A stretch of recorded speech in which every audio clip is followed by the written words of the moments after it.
Olá, boa noite a todos. Vamos iniciando a mais um Momento Espírita Brasil.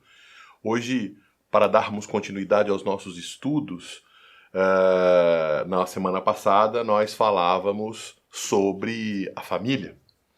Nós falávamos que a família é como uma célula social, né? Ela é como uma sociedade em miniatura. Ela é o primeiro tijolinho que estrutura a sociedade. Contudo, apesar dela ser uma parte da estrutura social, ela contém em si ela reflete em si toda a estrutura de uma sociedade, menor, mas de uma sociedade. E nós falávamos, né, que concepções modernas da sociologia dizem que a sociedade ela pode ser explicada como se ela fosse um organismo vivo. E todo organismo vivo ele é composto por órgãos, né? Quanto mais complexo for esse organismo, mais órgãos ele possui, né? Cada órgão desenvolvendo um papel, desenvolvendo uma tarefa. E se cada órgão desempenhar bem o seu papel, desenvolver corretamente as suas funções, não se metendo na função do outro, cada um exercendo de maneira correta, de maneira perfeita o seu trabalho, a sua função, vai haver uma harmonia entre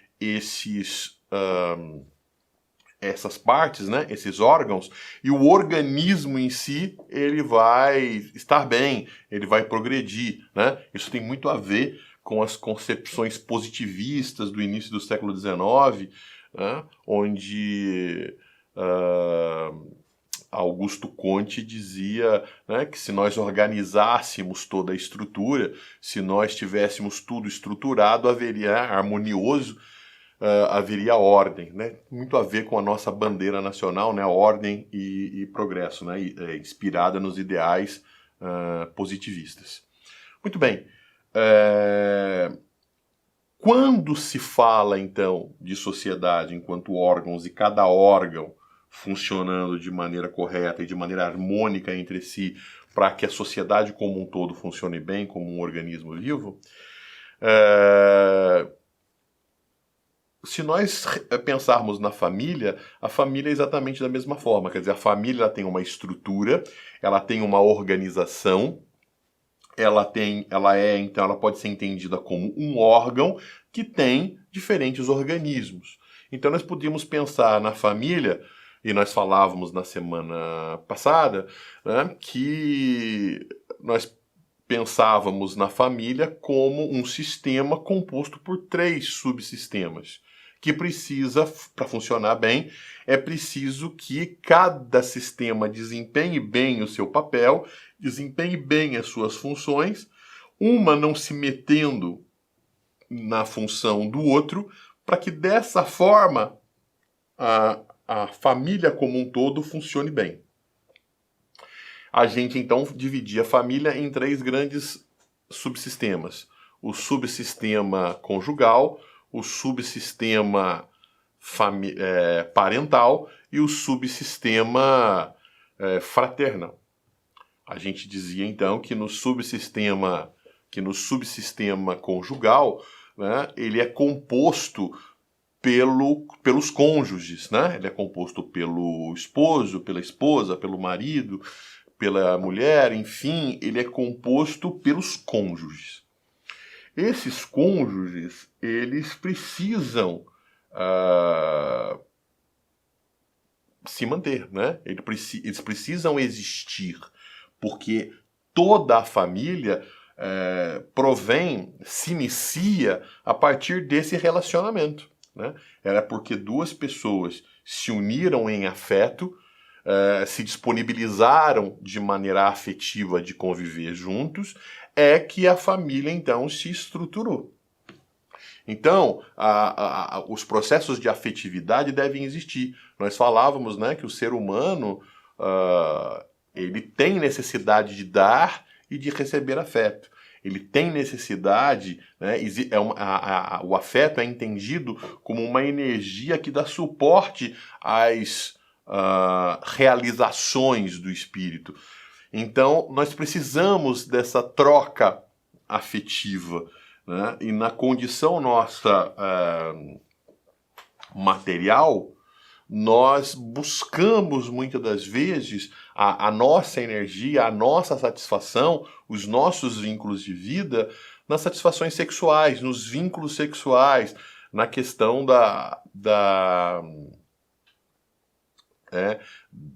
muitas das vezes em relações superficiais, onde não existem vínculo de sentimentos, baseado no campo das sensações, estruturados na energia da libido, né?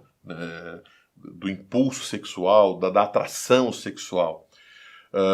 E aí a gente pôde perceber, então, que quando existe um relacionamento entre cônjuges baseado apenas na relação sexual, na troca sexual, na energia sexual, na libido, quando essa libido não se sustenta, né, ela tem um período, né, quer dizer, a libido é material e como matéria ela acaba, né, ela tem começo, meio e fim, né, então essa energia ela se estabelece num determinado momento, ela desencadeia reações químicas no nosso cérebro, ela inunda o nosso cérebro de substâncias químicas, essas substâncias químicas geram uma série de sensações prazerosas no nosso organismo, e enquanto isso se mantém, nós então ficamos maravilhados, ficamos envolvidos, ficamos retidos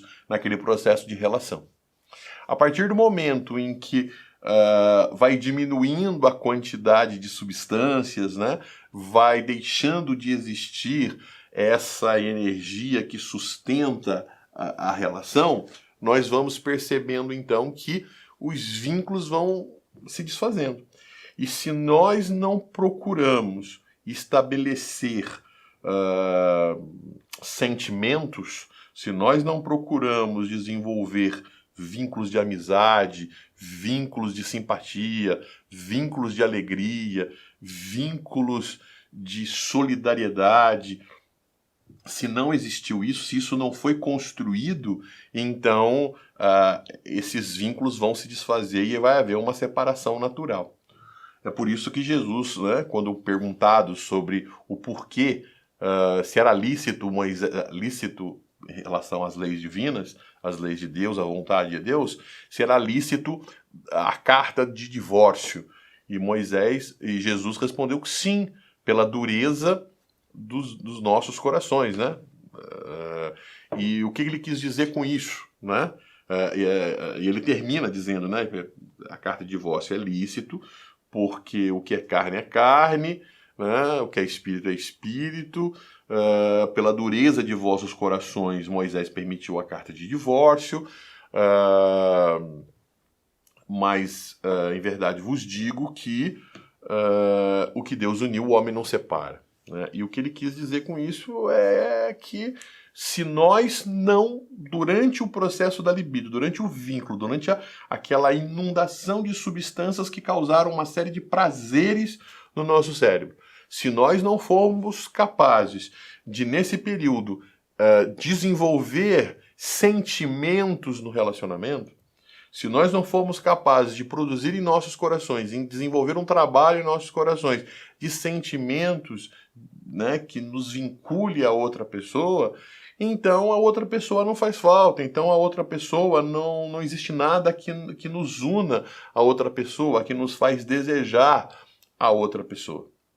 Então, se a outra pessoa não tem nada a nos dar em termos de prazer, em termos de sensação, nós vamos buscar essa sensação, esse prazer em outra pessoa, em outro vínculo, em outro relacionamento. Né? Então, por quê? Porque nós não fomos capazes de desenvolver em nossos corações os sentimentos, os valores, os princípios que são elementos fundamentais. E aí se foi apenas a libido, se foi apenas o elemento material e matéria acaba, matéria é efêmera, então nesse caso nós vamos observar que vai haver uma desvinculação, né? Vai haver um desmoronamento desse processo de unificação. Porém, se mais do que isso, né, se muito mais do que libido, houve construção de sentimentos, valores e princípios, sentimentos que não são sensações, né, porque sensações estão relacionadas com a questão material, mas sentimentos que estão vinculados às questões espirituais, então os espíritos se procuram, independentemente da matéria, independentemente da idade, independentemente se estão encarnados ou desencarnados. Esses espíritos se procuram por quê? Porque são referências de afinidade, são referências de sentimento, são referências de princípios que ultrapassam a questão física, a questão material, né? E, portanto, é uma referência para esses espíritos. Então, o casal, né, precisa ter entre si um vínculo, precisa construir esse vínculo e não pode deixar com que as tarefas da família, com que as atribulações, as funções familiares acabem minando a existência desse subsistema. É um órgão que funciona, que deve funcionar bem, que deve funcionar harmoniosamente com todos os outros subsistemas, mas precisa funcionar, né, para que a família se estruture. Então é preciso que o casal tenha o seu momento, tenha o seu momento de casal, tenha o seu momento de troca, de diálogo, de conversa, né? de relação carinhosa, quer dizer, de momentos a sós. Isso é um elemento fundamental. É preciso que esse casal, num determinado momento, estabeleça as relações parentais, né? Ou seja, é preciso que o subsistema parental exista, se estabeleça, na medida em que pai e mãe surgem, em que cada cônjuge assume o papel de pai, né, de genitores, genitor e genitora, de pai e de mãe, vistam a roupa social de pai e mãe, de educadores, daqueles que têm a função de educar, de orientar, de dar diretrizes, né, de valores, de princípios, de funcionamento da família. Esse é um elemento importante, né? Senão os filhos ficam perdidos. Então, claro que o casal, os cônjuges, precisam ter o momento deles, de troca de carinhos, de passeios, de individualidade, mas isso não pode impedir que eles exerçam o papel de pai, né, de mãe, de assumir a sua responsabilidade de orientadores, enfim. E no terceiro, o subsistema fraternal, que é a relação entre os membros de uma família. Cada filho, cada membro dessa família precisa saber conviver entre si, precisa entender o seu papel, precisa entender que aquele companheiro que foi colocado ao seu lado é diferente de qualquer outro companheiro. É alguém que ele pode contar, é alguém que foi colocado no seu caminho e ele precisa entender esse indivíduo, saber as suas características, saber o que ele pode contar, saber o que ele não pode contar, entender quais são os limites do outro, né? E desenvolver os sentimentos mais nobres que os unem. Não um sentimento obrigatório porque pai e mãe determinou. Então, se sentirem irmãos não por uma relação permeada pelo pai e pela mãe, pela relação parental. Ou seja, meu pai e minha mãe determinaram. Meu pai está aqui e eu preciso agir assim com o meu irmão.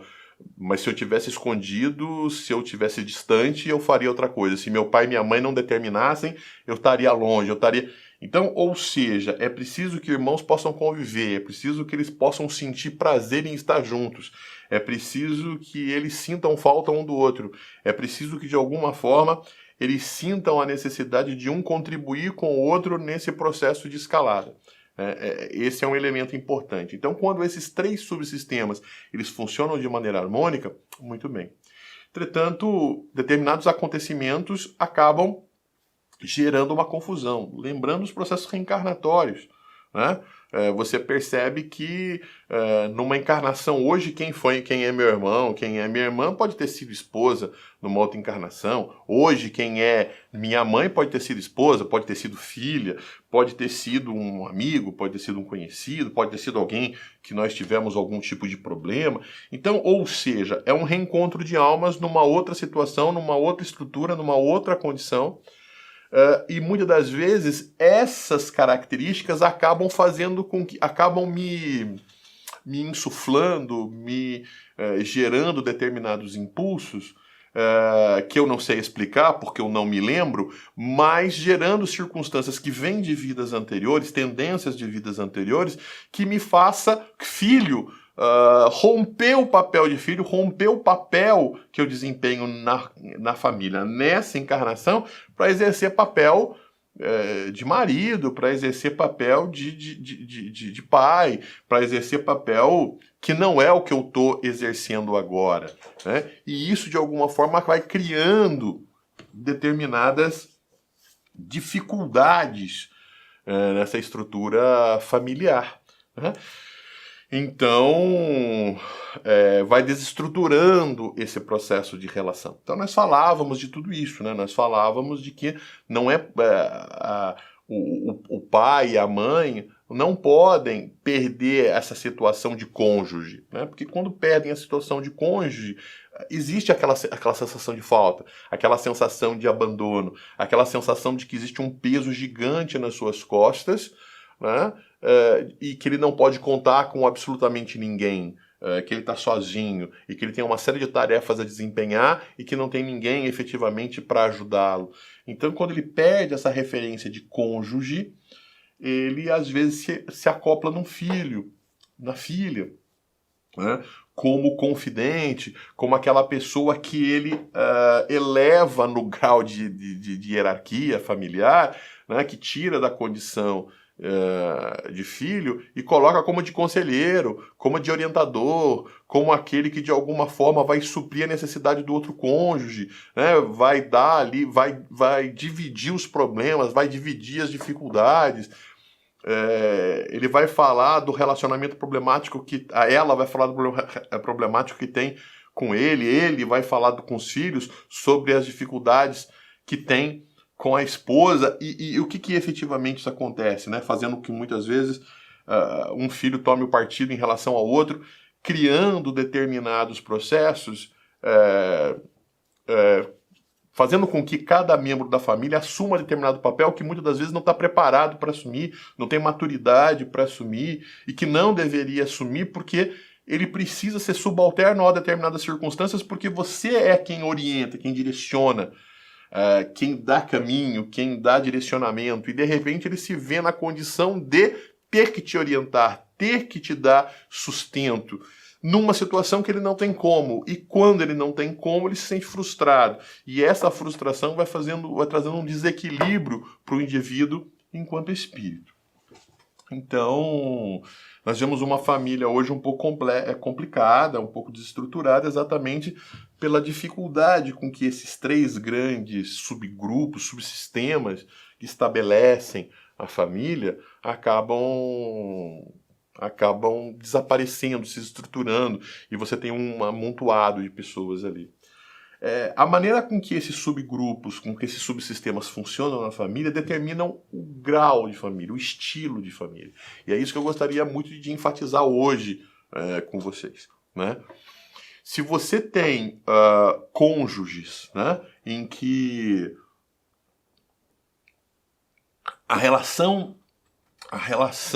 dos grupos elas não se respeita esses subsistemas, ou seja, o subsistema de cônjuge não existe porque não existe uma paridade, o marido, ele submete a mulher como se ela fosse um filho, ela submete, ou ao contrário, né? Ele submete a esposa a uma questão de alguém que lhe deve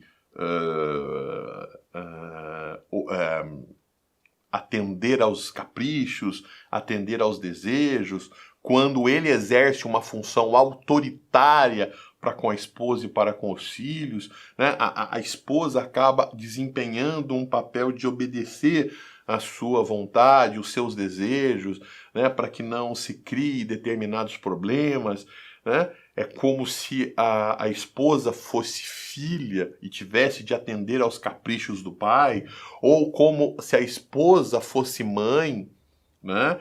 E o indivíduo, então, tem que aceitar as determinações da mãe, senão a mãe ralha, senão a mãe fala, senão a mãe chama atenção, senão a mãe põe de castigo, e aí, então, ele aceita sem questionar as determinações da esposa, e a esposa o trata, né, escolhe as roupas, define o que ele come, o que ele não come, enfim, o trata, arruma o prato,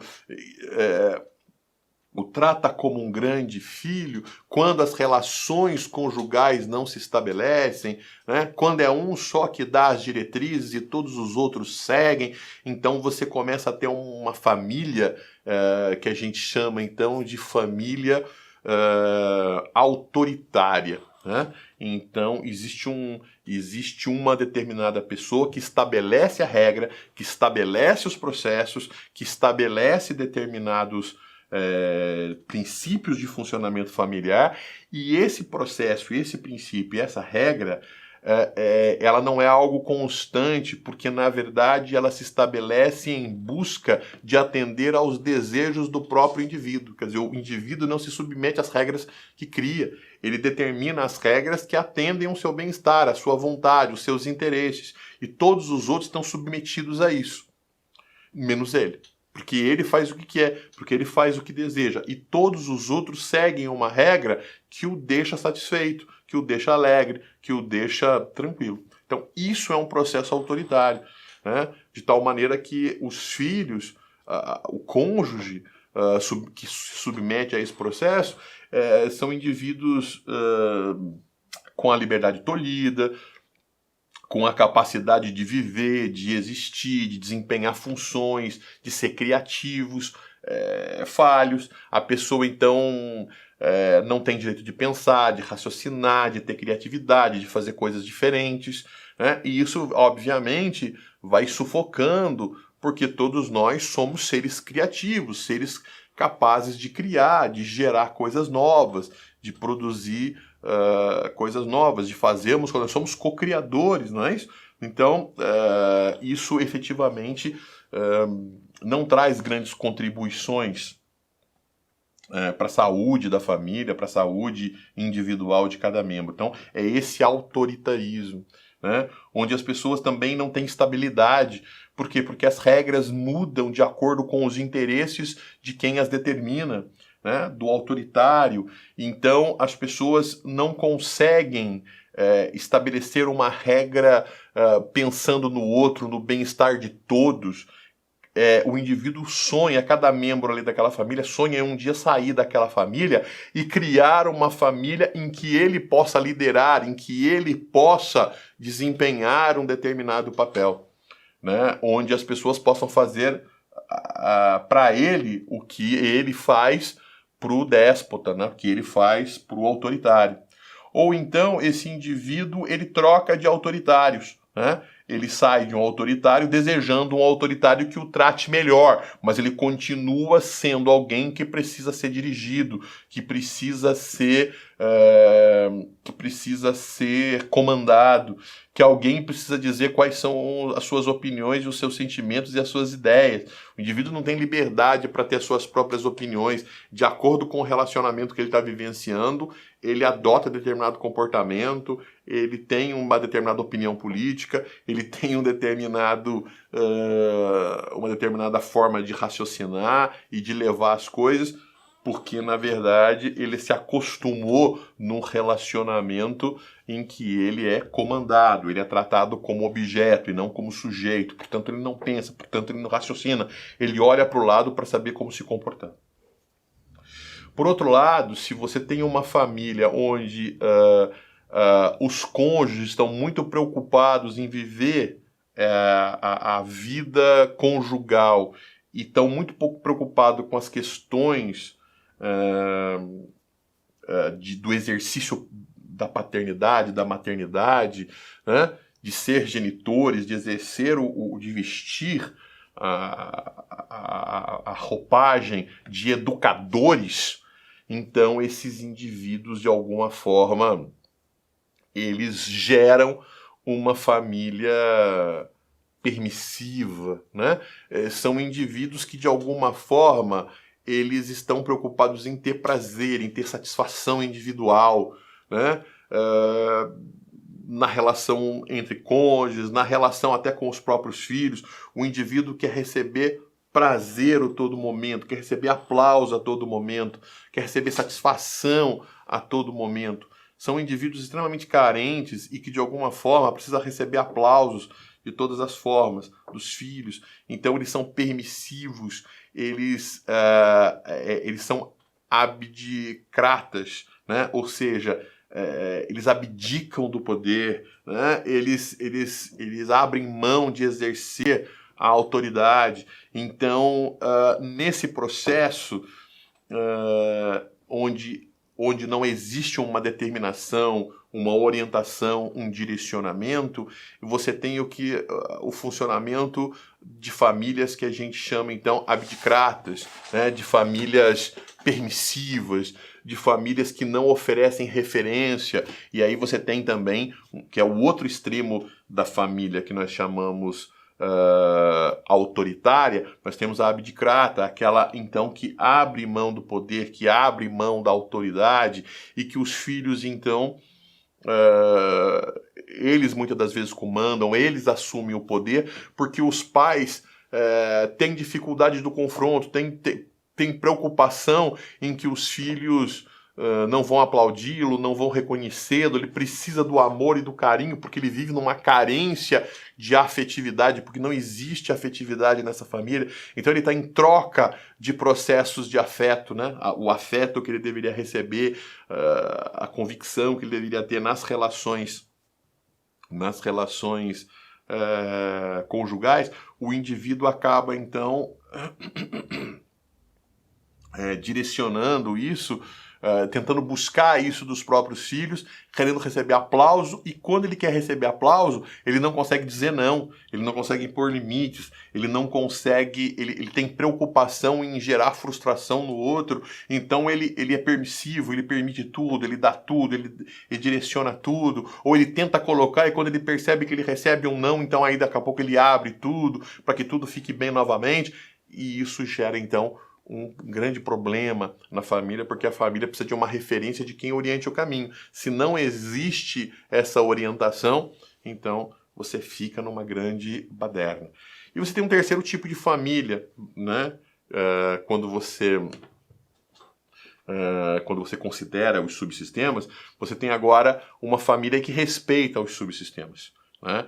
Em que os cônjuges têm os seus momentos de cônjuges, onde esses cônjuges têm os momentos de assumir o papel de pai e de mãe e de, portanto, exercerem o papel de direcionamento. E como tinha o papel de cônjuge, eles conseguem dialogar, conversar, falar sobre determinados princípios, falar sobre determinadas coisas, trocam afeto e têm referências, e isso faz com que eles então tenham um diálogo único, estabelecidos, onde mostram respeito um pelo outro, onde existe um equilíbrio de regras, onde as regras não valem apenas para um, mas valem para todos, onde nenhum dos cônjuges ou de nenhum membro ele exerce o papel do poder sozinho, né? Existe uma regra estabelecida pelos cônjuges, mas que os próprios cônjuges se submetem a eles, de tal maneira que existe um processo em que todo mundo entende qual é a mensagem, porque além da mensagem ser ensinada, ser dita, ser falada, além das orientações serem colocadas de maneira muito clara, elas são exemplificadas na ação. Né? Pai, mãe adotam um determinado comportamento que se submete à regra que estabeleceram. Então o filho, a filha, não simplesmente ouvem a orientação, mas também veem nos exemplos dessas orientações a prática daquele papel. Então, percebendo que, no fundo, toda aquela ordem, toda aquela determinação, ela não passa para além de uma determinação pessoal para benefício próprio. Existe um pensamento, regras e princípios que pensam no bem comum. E a partir do momento em que pensam no bem comum, todo mundo entende o seu papel, entende a orientação, entende a mensagem e percebe que todos os membros da família desempenham aquela função, desempenham aquele papel, obedecem determinadas regras, abrem mão de determinados desejos pessoais em busca de desenvolver aquela função na família, porque sabe que a família tem um papel importante, porque pensa nele, porque não pensa só em si, não é uma determinação de um membro que pensa só em si, mas é uma determinação que faz a família funcionar, e quando a família funciona, eu como membro dessa família, tenho o meu porto seguro, tenho a minha proteção, quer dizer, os benefícios que eu preciso, o equilíbrio que eu preciso para viver fora dessa família, eu encontro na família. Né? Então, ou seja, quando eu tenho dificuldades lá fora, quando o mundo me trai, quando o mundo se desequilibra, quando o mundo me diz não, é dizer, a minha sustentação, a minha fonte de afetos, as pessoas com quem eu efetivamente confio, as pessoas que eu sei que não vão me trair, as pessoas que eu sei que vão me dar sustentação, é nessa família porque elas trabalham nesse direcionamento, e eu vou entender esse processo. Então, o indivíduo percebe que não existe uma regra individual, uma regra que traz benefícios para o indivíduo como ser sozinho, mas ele percebe que existe uma regra, um princípio que ele obedece, porque ele sabe que aquele princípio não beneficia A, B ou C, mas beneficia a todos, e que ao beneficiar a todos, ele se beneficia também, e ele encontra sustentação nisso.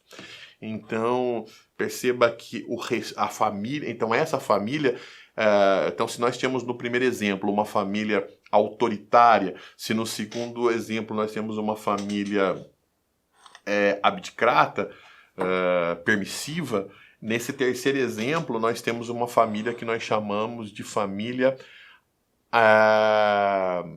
com autoridade, né?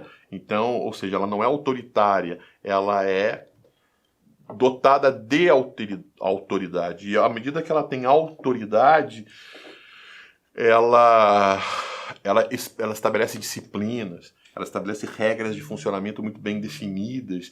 E essas regras de funcionamento muito bem definidas é extremamente importante para um equilíbrio da própria família, para o desenvolvimento do espírito, do desenvolvimento em que o espírito se sente de fato sustentado, onde ele tem, como diria, equilíbrio para desenvolver o seu papel, as suas funções, para enfrentar suas provas, para enfrentar suas expiações, porque ele sabe que à medida que as dificuldades forem surgindo, ele encontra nos membros da família, na estrutura familiar, no grupo familiar, os sustentáculos para suas dificuldades. Então, isso é um elemento fundamental que a gente precisa considerar, né? O respeito a esses desses subsistemas. Então, a gente tem que cuidar desses subsistemas, ficar atento a esses subsistemas,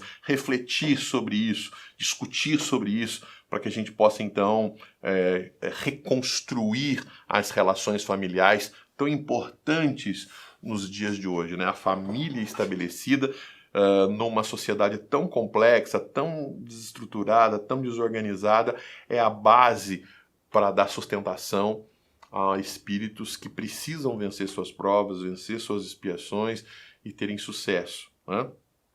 Percebam que é nesse contexto que dois princípios fundamentais se estabelecem para o indivíduo que está iniciando a sua encarnação, que está passando pelas suas provas e expiações, né? que é o processo de formação da sua personalidade, né? Personalidade que lhe dê forças para enfrentar as dificuldades das provas e das expiações, que é a identidade e a alteridade. A identidade no sentido do indivíduo olhar para cada membro da sua família e perceber que cada membro da sua família, cada um desempenhando a sua função, reflete os princípios e as orientações, os valores que me dão sustentação para seguir na vida, que me ensinam a seguir na vida. Exemplos de coragem, exemplos de solidariedade, de fraternidade, de fidelidade, companheirismo, né? De amizade, quer dizer, eu vejo isso se restabelecer em cada membro. E quando eu vejo, então a criança ela copia. A criança está numa fase de identificação, ela identifica no outro determinado, ela busca isso. Ela, para formar a sua própria personalidade, ela tem a etapa da identificação, então ela copia palavras, ela copia gestos, mesmo sem saber o significado, ela copia, ela fala aquilo, né? Ela reflete gestos, ela reflete determinados processos, porque ela é como se fosse um espelho, ela se identifica nesse processo.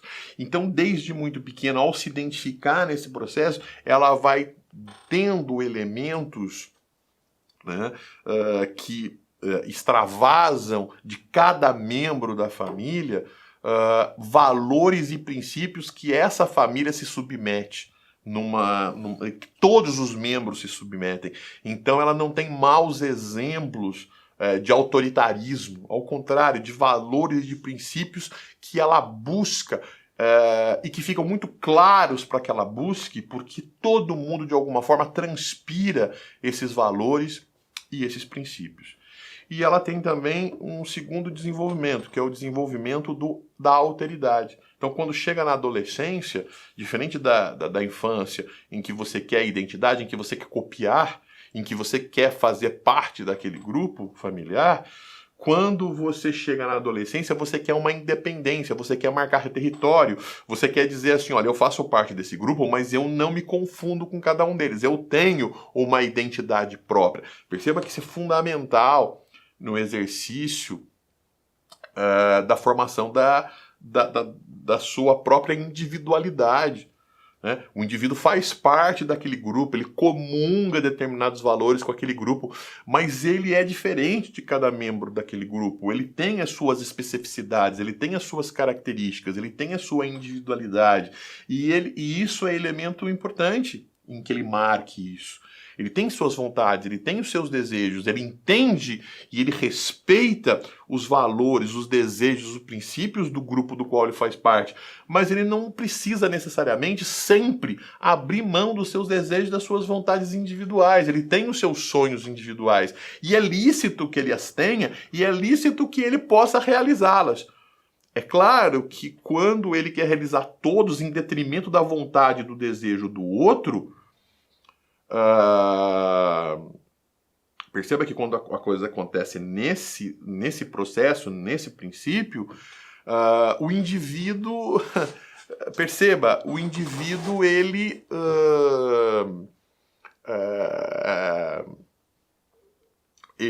vira um egocêntrico, um egoísta, quer dizer, eu só estou unido com o irmão, com a irmã, com o pai e com a mãe, quando eu sei que essas pessoas podem me ajudar a resolver o meu problema, podem ajudar com que eu consiga atingir aquele objetivo. E quando essas pessoas não podem me dar aquilo que eu quero, puxa, mas que família é essa? Mas que irmão é esse? Mas que irmã é essa? Mas que pai é esse? Que mãe é essa?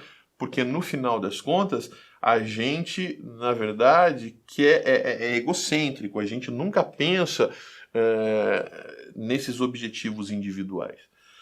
Então não é assim, a gente tem que abrir mão de determinados interesses particulares em benefício dessa união, desse vínculo, dessa saúde familiar, para que a família possa ser esse lugar de elemento importante. Muitas das vezes a minha vontade, o meu desejo, ela reflete essa minha busca pelo ego. Então, será que eu não estou passando do limite? Então, a família vai servir de referência para mim. Por outro lado, quando eu busco renunciar a tudo em nome do grupo, em nome das pessoas, em nome dessa união, e eu vou me sacrificando individualmente, isso efetivamente acaba gerando um certo desconforto, um certo desfavor, né? Porque o indivíduo ele começa a renunciar o tempo todo em benefício do grupo e passa a não ter uma identidade, ele passa a não realizar os seus sonhos. Né? Então você pega aí uma família que é dona de um determinado negócio. Né? Então o pai e a mãe já colocam os filhos para conhecer o negócio, para ajudar, para formar, e é evidente, né? Você pega uma mãe, um pai que tem filhos menores e usa o filho maior para ajudar a tomar conta do menor, é natural, cada um dá o seu papel, cada um dá a sua contribuição e abre mão de determinados interesses em benefício do grupo. Entretanto, existem determinados momentos em que se o filho ficar responsável o tempo todo pela educação do menor e ficar tomando conta do menor, ele não estuda, ele não passeia com os amigos, ele começa a perceber que todos os seus horizontes, todos os seus sonhos, todas as suas vontades estão em função de alguém da família. E aí ele começa a ter um negativismo em relação a si. Então, isso também não é bom. Quando os membros da família, então, todo mundo é médico, o pai é médico, o irmão é médico, outro irmão é médico, o primo é médico, o tio é médico, então você vai ser médico. Não, o indivíduo ele tem outros sonhos, ele tem outros desejos, ele pode abrir mão para determinadas coisas da família, mas ele quer fazer uma outra coisa, ele não quer ser membro daquela empresa familiar, ele não quer fazer parte daquela profissão que é uma característica da família, ele quer fazer uma outra coisa, e ele tem esse direito, ele tem esse dever. Mas quando essa família funciona bem, né, quando existe essa harmonia, tanto identidade quanto alteridade funcionam num processo de desenvolvimento. E isso é base, porque se isso é muito bem estruturado e muito respeitado, a identidade e a alteridade, quando esse indivíduo for se relacionar com amigos, quando ele for se relacionar com outra pessoa na constituição de outra família e tudo mais, ele vai ter uma relação com as pessoas preservando a sua identidade, preservando a sua alteridade, preservando determinados aspectos, não permitindo que se invadam a essa questão e estabelecendo um equilíbrio. Então, isso é um elemento importante para preparar o indivíduo para viver as relações sociais bem mais complexas, tá certo? Bem, gente, eu gostaria de agradecer essa oportunidade, tomara que de alguma forma eu tenha contribuído para essa compreensão, para esse entendimento do conceito de família, das relações familiares que a doutrina espírita nos oferece, né? E agradecer a audiência, agradecer a participação de todos, né, que às sextas-feiras estão aí nos ouvindo, tá certo? Eu gostaria de convidar vocês também para assistirem, né, para acessarem o nosso canal no YouTube, né? Nós vamos deixar o endereço aqui embaixo para vocês acessarem, para se tornarem um membro, né? Para a gente fortificar esse canal, para que a gente faça mais programas, para que a gente possa ter esse vínculo, esse momento espírita, né? Não só para a gente, mas para todo o Brasil, tá certo? Muito obrigado a todos e até o próximo encontro do Momento Espírita Brasil. Até lá!